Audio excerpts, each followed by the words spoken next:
Pekerjaan global Allah Injil menang di tengah penganiayaan dan kegelapan. Di seluruh dunia, jumlah orang percaya Kristen terus melonjak secara menakjubkan. Center for the Study of Global Christianity memperkirakan pertumbuhan 50% bagi orang percaya Injili dan Protestan dari hampir 1 miliar menjadi lebih dari 1,3 miliar pada 2050, sementara populasi global diproyeksikan mencapai 9,8 miliar jiwa dengan lebih dari separuh pertumbuhan dari 9 negara saja. Pengalaman pelayanan di 5 benua menunjukkan hamba Tuhan yang lelah namun setia, sering tanpa pelatihan formal atau sumber daya memadai, tapi Roh Kudus memampukan mereka menjaga rahasia Allah, 1 Kor 4 ayat 1 dan 2, di tengah situasi menggelora.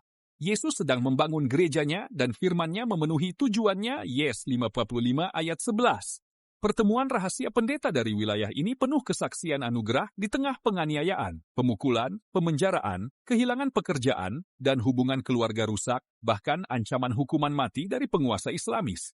Banyak yang melarikan diri meninggalkan keluarga, tapi tetap membagikan Injil kepada pengungsi Muslim, mengubah niat jahat musuh menjadi rancangan Allah, Kejapeza 50 ayat 20, dan ambil bagian dalam penderitaan Kristus, 2 Korintus 1 ayat 5.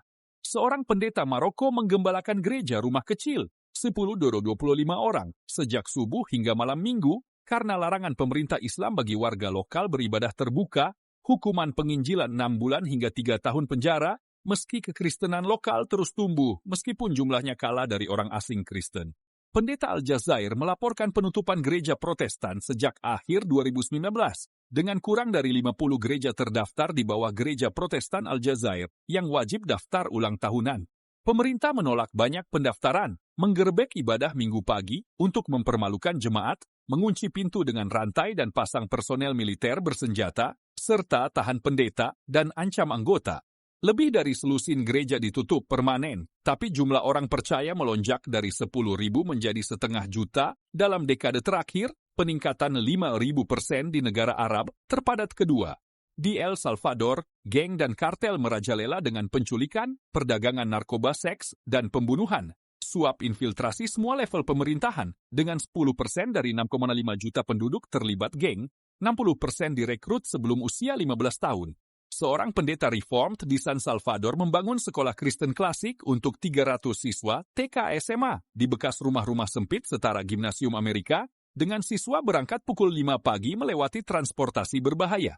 Ia melatih pendeta tak terlatih di Guatemala, Honduras selama 2 dekade, merintis gereja, konversi pendeta baru, dan rayakan Pekan Reformasi dengan spanduk Post Tenebras Lux, setelah kegelapan, terang, ala Martin Luther, menerangi siswa dalam kegelapan.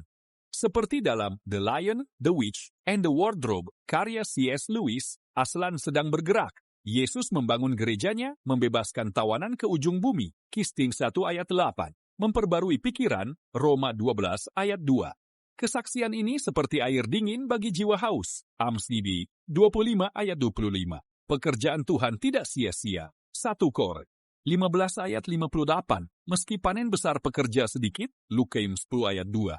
Bersemangatlah, teguhkan iman, bertindaklah, dan berdoalah bagi saudara seperjuangan di tempat paling terbatas dan gelap.